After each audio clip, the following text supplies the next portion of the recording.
Mga kurakot, kulong na yan! Mga kurakot, kulong na yan! Mga kurakot, magnanakaw! Mga pahirap, tanggalin sa kanilang pwesto! Hindi magpapahuli! Ganyan kami, mga Pilipino! Kulong na yan! Mga kurakot, kulong na yan! Mga kurakot, kulong na yan! Mga kurakot, kulong na yan! Mga kurakot!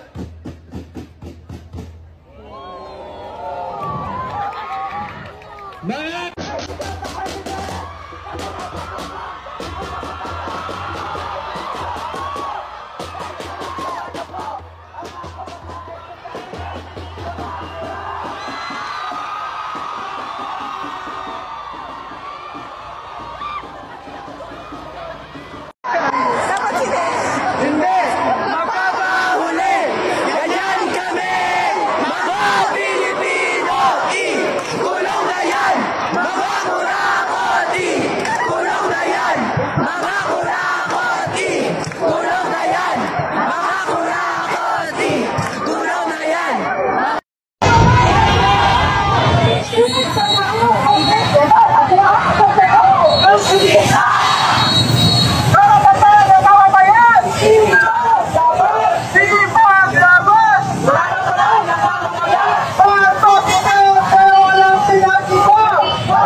wala na nga ako stick bukas.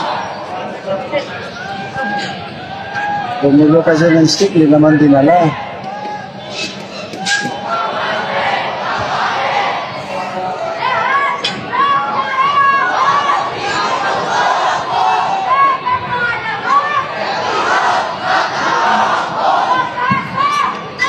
Ganda doon bro, dun sa posto ng may isang vlogger, yung tabi saan. Hindi naman doon.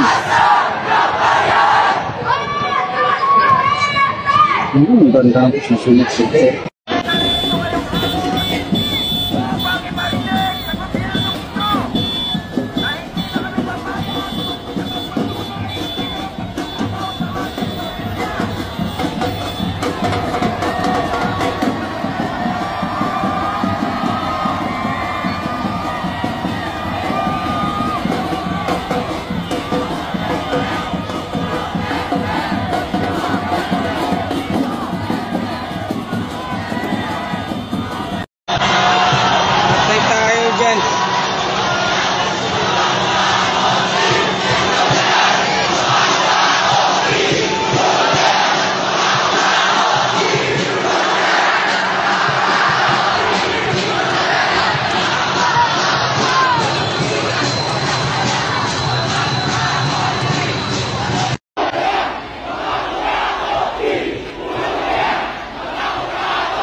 protesta kontra korupsyon ng Iglesia ni Cristo ay pumunta sa Liwasang Bonifacio at doon magsagawa ng programa. At pagkatapos doon ay balak din daw nilang tumungo ng EDSA para doon ituloy ang kanilang protesta na ang panawagan ay transparency at makulong din ang mga korap.